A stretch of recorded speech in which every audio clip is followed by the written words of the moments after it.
안녕하세요. 엄마 국어입니다. 수능 특강 2023 복합 6강입니다.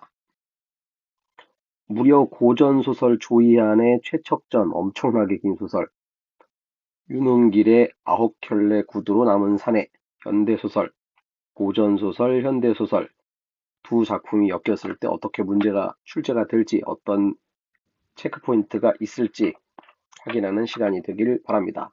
집중 빡 해서 기니까 한 방에 공부하고 끝내야 돼. 여러분들이 지금 이 방송을 왜 보냐면, 뭐 책에도 있고 인터넷에도 있고 뭐 사용 설명서도 그거 다 글자로 된 거죠.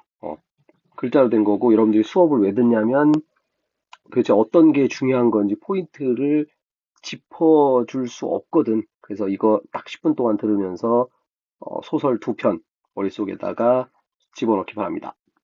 먼저 본문부터 쭉 볼게요. 최척전입니다.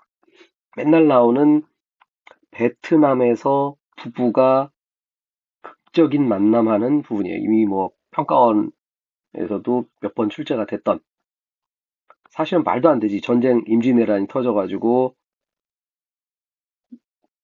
남자는 중국으로 포로로 잡혀가고 여자는 일본으로 포로로 잡혀가고 500년 전에. 그런데 그 500년 전에 그 둘이 우연히 또 베트남에서 만나. 참 국제적으로 만남과 이별을 하는 최적전 가봅시다. 날짜는 어느덧 4월 보름이었다. 밤이 깊어가고 밝은 달이 뜨고 뱃사람들은 잠에 빠지고 일본인 배 안에 연부라는 소리가 들렸는데 슬펐다. 최척은 이 소리를 듣고 처량하게 느꼈다. 그래서 피리를 꺼내서, 이 핵심 포인트, 피리를 꺼내서 피리를 삐비비 불었는데 수많은 뱃사람이 놀라서 잠에서 깼고, 너무 슬프고 아름다워서 일본인 배 안에서 조선말로, 포인트는 또 조선말이야. 지금 베트남인데 조선말로 한시를 읊는 완전 국제적인, 피리 소리에 달이 떨어지는데 푸른 하늘엔 이슬이 서늘하구나. 시 읊는 소리도 처량하더라. 그리고 그 사람은 한숨을 쉬더라. 저 문제에는 최척, 이제 주인공 나왔지? 주인공 최척이 그 시를 듣고서 깜놀, 친구 학천이 말했다. 안 좋은 곳이 있는가? 근데 대답 안 하고 눈물만 흘려. 저 배 안에 들려왔던 시는 내 아내가 손수 지은 것이다. 언제? 이별 전에. 근데 어떻게 내 아내만 알고 있는 시를 여기 베트남에서, 그래서 온 가족이 포로로 잡혀간 일을 말하자 모두 슬펐다. 그 가운데 두홍이라는 사람이 있었는데 내가 가서 알아보겠다. 깊은 밤에 시끄럽게 하면은 큰일 난다. 아침까지 기다리자. 그럽시다. 그래서 우리 평가원에서 나온 문제인데, 요 밤이라는 시간은 이별의 시간. 최척은 아침이 됐고 일본 배에 가고 조선말로 물었다. 오호. 베트남에서 일본인 배에 가서 조선말로 묻는 거야. 어제 그 사람 누구냐? 자, 마누라 나오네. 오경. 오경도 어젯밤에 들렸던 피리 소리가 조선의 곡조인데다가 평소에 들었던 것과 너무나 흡사해서 남편 생각이 났다. 그러다가 목소리를 듣고 남편을 보았다. 두 사람은 떼굴떼굴 구르면서 드디어 상봉을 한다.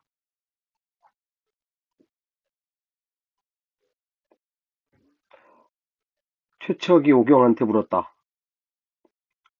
아버님과 장모님 어떻게 됐냐? 모른다. 모두 눈물을 흘렸다. 학천은 아까 중국 쪽 사람이고 돈우는 일본 쪽 사람이야. 각자의 포로니까. 그래서 금덩어리 3개를 주고서 오경을 살려고 했는데 돈우가 얼굴을 붉히며 말했다. 내가 이 사람을 얻은 지 4년이 됐는데 친자식처럼 생각했다. 근데 여기가 이제 시험 문제 포인트네. 지금까지 여자인 거를 몰랐다. 그러니까 오경이 남장을 한 거지. 남자로 변신해가지고. 왜냐면 포로니까 여자 포로가 되면은 곤란한 점이 많으니까 남자로 변신했는데 그 도누라는 일본 사람은 또 멍청하게도 여자인 거를 몰랐대. 4년 동안 친자식처럼 생각했는데 어찌 돈 주고 팔겠느냐. 그리고서 돈 안 받고 오히려 은자 10량을 이별의 선물로 오경에게 줬죠. 그래서 오경이 감사. 최척과 오경이 함께 배로 돌아왔고 어떤 사람들은 금과 비단을 줬고 학천은 집으로 돌아와서 얘가 이제 중국 주인이네. 중국 주인이 자기 중국의 집으로 돌아와가지고 최척과 오경을 거기서 살게 하였다. 하지만 늙은 아버지와 어린 아들을 아직 못 만났지. 그래서 눈물을 흘렸다. 끝. 일치문제 출제하는 부분이죠. 자, 이번에는 9켤레 구두로 남은 사나이.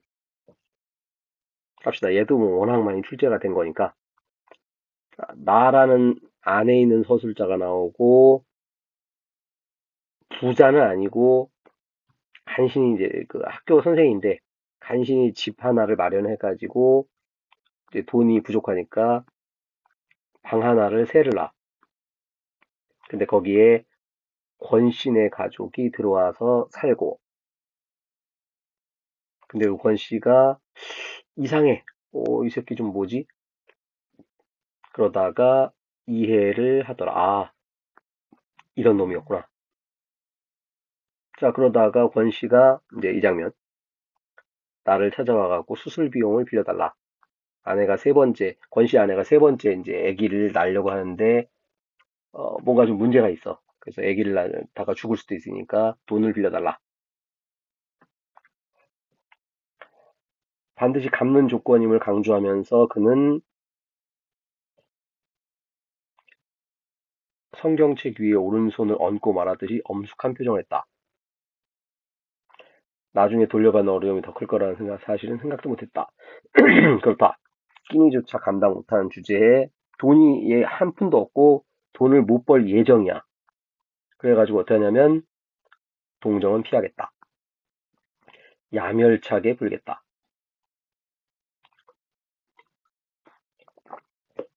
병원 이름이 뭐냐? 원산부인과다. 일단 현금은 없다. 내가 보증을 설 테니까 권 선생님도 한번 가서 빌어봐라. 그랬더니만 눈치를 챘죠. 아, 이 새끼 안 빌려주는군. 그래서 도전적인 눈빛이었는데 수줍은 눈길로 돌아와서 희망을 걸기엔 늦었어요. 그리고 시그니처. 구두를 자꾸 닦아. 이 양반 제목도 이제 구두로 남은 사나이고 요 구두를 닦는 이런 행위를 하는데 뭐하고 연결되냐면은 존심. 이 양반이 원래부터 완전 거지 이런 게 아니라 나름 배운 사람이거든. 그런데 이제 상황이 여의치 않아가지고 여기까지 밀려났고 그러나 마지막까지 존심은 있다. 그래서 이 양반이 뭐라고 하냐면 오 선생 이래봬도 나 대학 나온 사람이요. 이게 50년 전 얘기니까 그 당시에 대학 나온 사람이면 초엘리트거든. 그리고서는 돌아갔어. 산곡동일 돌아 그의 모습이 황토 저쪽으로 사라지는 찰나 나는 뛰어가서 부르고 싶은 충동을 느꼈다.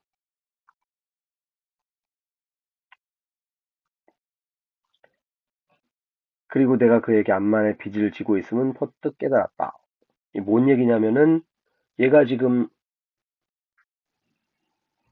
전세 살고 있는 거거든. 전세 학생들이 잘 모를지도 모르는데 보증금을 내는 거예요. 보증금. 음. 전셋돈도 일종의 빚이라면 빚이었다. 그러니까 보증금을 이미 나는 갖고 있어. 그 사람이 나한테 10만 원을 미리 줬으니까. 그럼 그거 가지고 병원비를 주면 되는 건데 그 생각을 깜빡했던 거지. 그래가지고 얼른 학교 가고 돈을 월급을 좀 미리 받아내고 동료들한테 돈 좀 빌려가지고 10만 원을 가지고 병원에 갔다. 문제는 요 원장이라는 사람은 그냥 쇠빵 주인인데 돈을 주다니. 아유 멍청한 놈. 원장이 제일 차가운 사람. 중약 줄거리. 어이없이 나의 집에 강도가 드는데 그 강도가 알고 봤더니 권 씨야. 권 씨가 돈을 이제 훔치러 왔는데 돈 못 훔치고 그냥 대문 밖으로 쫓겨나. 자기 집주인한테 도둑인 거를 이제 들통이 났으니까 얼마나 쪽팔리겠어. 그래서 권 씨는 집에 안 오고 가출. 그가 행동불명이 된 것이 분명해졌다. 결과적으로 내 방법이 매우 졸렬했음도 이제 밝혀진 셈이다.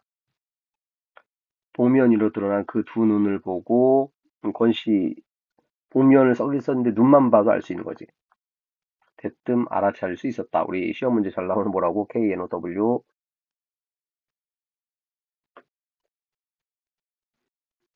그래서 아무 일도 없었던 듯이 아내와 세 번째 아이를 만날 수 있게 되기를 기대했던 것이다. 현관에서 그의 구두를 확인해보지 않은 것이 뒤늦게 후회되었다. 그를 차갑게 일깨워준 것이 영 마음에 걸렸다.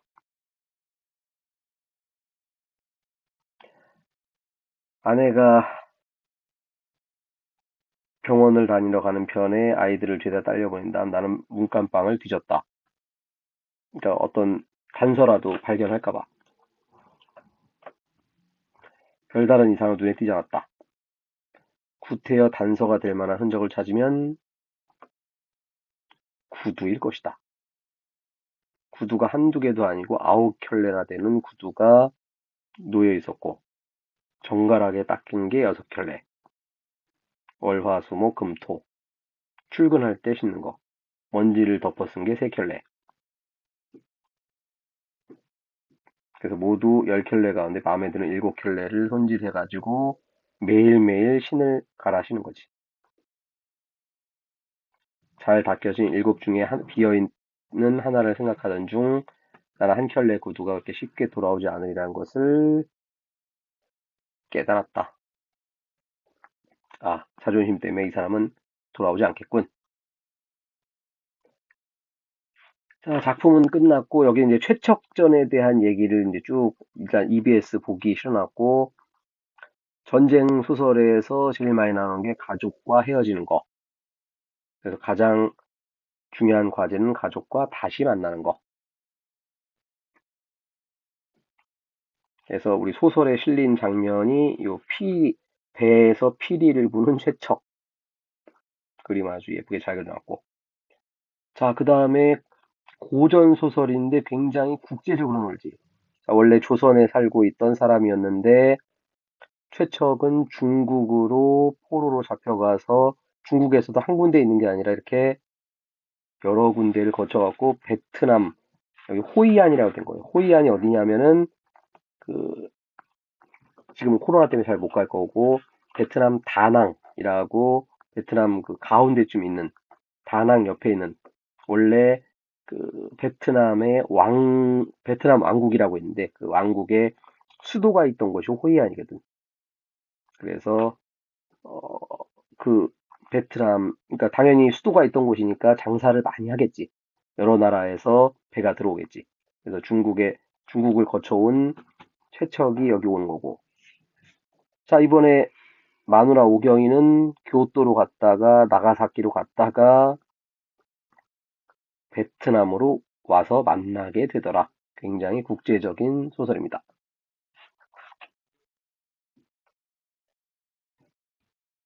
자, 임진왜란, 정유재란 복잡한 시기에 무대가 조선, 일본, 중국, 만주, 베트남 그 문학사적으로 뛰어난 사실주의적 수법이 있더라. 특이한 거는 영웅 소설이 왠지 될 것 같지. 전쟁 소설이니까. 안 나와요. 그냥 최척이 굉장히 사실적으로 온갖 고통을 다 당해. 그 다음에 지금도 사실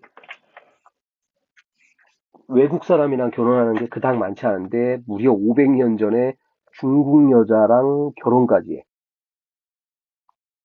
그 다음에 굉장히 평범한 사람이긴 한데 그렇다고 해서 좌절하고 죽진 않아. 최척하고 오경 모두 운명을 개척하는 사람. 이런 특징을 기억하기 바랍니다. 아까 얘기했던 공간 배경을 확대한다. 사실적이다. 그 다음에 만남과 이별이 무려 3번씩 복잡해. 마지막으로 오경이 새로운 여성상 500년 전 여자잖아. 500년 전 여잔데 슬기롭고 적극적인 여성으로 나오더라. 그래서 보통 500년 전이면 이제 무조건 부모가 정해주는 사람하고 결혼해야 되는데 자신의 마음에 드는 최척한테 편지를 먼저 보내. 그 다음 부모의 뜻을 거스르고 그 다음에 베트남 갔다가 다시 중국으로 이제 포로로 가게 되는데 거기서 어찌어찌 하겠다 하고서 치밀하게 계획 세우고 실제로 자기 아들까지 구해요. 놀라운 모습. 아홉 켤레 구두를 갑시다. 1970년대 경기도 성남. 지금은 이제 성남 그러면 잘 모르는 사람도 있을 거고 분당 생각하면 돼. 엄청 부자 동네야. 그러나 70년대는 서울에서 쫓겨난 사람들이 살던 살짝 거지 동네 이렇게 생각하면 돼. 나라는 안에 있는 서술자가 연민을 드러내는 소설.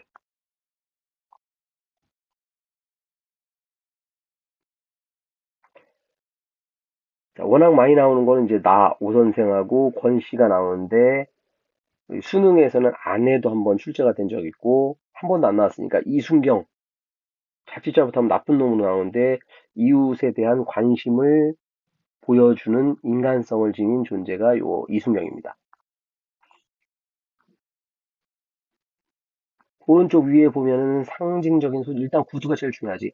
잘 닦여진 구두는 자존심, 한 켤레 구두는 돌아오지 않았다. 돌아오지 않은 권 씨를 얘기하는 것이고.